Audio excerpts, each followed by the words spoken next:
Welcome back to PSA. If you're new, I promise you this. You will leave with more than you came with. For everyone returning, thank you.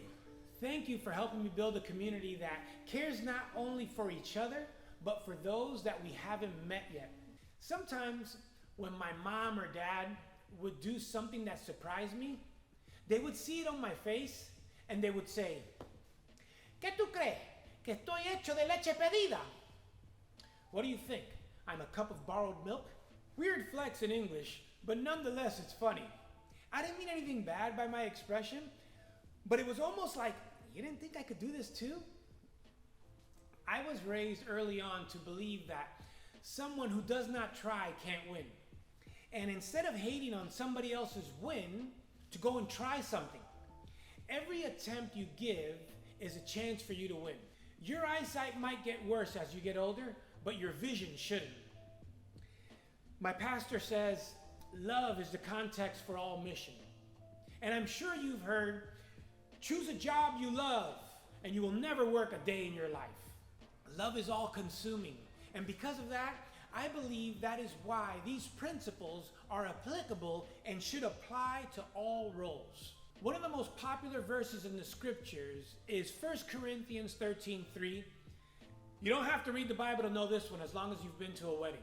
If I give all my possessions to the poor and give over my body to hardship that I may boast, but do not have love, I have gained nothing. Love is patient. Love is kind. It does not envy. It does not boast. It is not proud. It does not dishonor others. It is not self-seeking. It is not easily angered. It keeps no record of wrongs. Love does not delight in evil, but it rejoices in truth. It always protects, always trusts, always hopes, always perseveres. Wow. Now this exercise that I'm about to demo, it's not only amazing to check yourself, but great to check your team or how you approach life and your work. You insert what you do, your name, your role in place of love. Police are patient. Police are kind. Or my name. Felix does not envy. Felix does not boast. Or maybe your role. Leaders are not proud. Leaders do not dishonor others. They are not self-seeking. Or maybe insert your kid's name. Lion is not easily angered. He keeps no record of wrong. Or maybe it's our race. Humans do not delight in evil, but rejoice in truth. Humans always protect, always trust, always have hope, always persevere. You see, love should lead, teach, help, protect, risk, and most importantly, love should replicate itself. Love comes first. When you are investing in yourself, only one person gets better. But when you invest in your family, when you invest in other people, everyone gets a chance to grow. This is where we find another famous love quote. Love is blind. It could also be blinding. A historic example of this, the Achilles heel to many great leaders oftentimes is their sons. Marcus Aurelius' son ended peace in the Roman Empire. Gandhi's son renounced his family. Queen Elizabeth's son, Charles, not much to boast about. If you're into pop culture, Joffrey from Game of Thrones or Joe Biden's son. Even local leaders like pastors' kids often have a rep like, oh, watch out, he's a PK. But I feel like sometimes they get a bad rap. Before we tend to our roles in public, we need to tend to our roles in private. In any role of leadership, especially as a spiritual leader, you have the greatest responsibility because you are supposed to bring the presence of God's love to people, to future leaders, both local and global. But this troubled child scenario, does it not even say more about the parents, the leaders, the pastors, than the kids? Now, I'm not quick to shoot some spoiled brat some bail because my father led with a soft heart and a heavy hand. But I feel like I turned out decent, and for better or worse, I have nothing but praise for my father.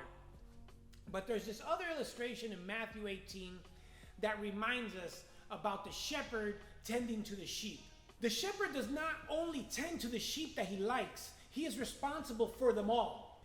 It teaches you to leave the 99 for the one. And if that one happens to be your seed, there is no excuse. Believe it or not, God appreciates making things right with the one above the obedience of the 99 because he wants 100% of us. Sometimes our ego can get in the way, but we can't let our responsibility for our roles overshadow those who are closest to us. Sheep will always go astray. People will always go astray. But if you don't care as much for the one as you do for some, you will soon find yourself alone. That is the nature of leadership. If your family or organization or even country has more transition than it has retention, you can't blame it on them. You need to take accountability. It's on you. I have placed everything behind raising my son.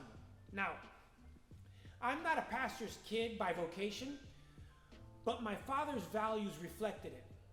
And what I once felt as a burdensome measure to live up to, I now take on as a duty and an honor to propagate.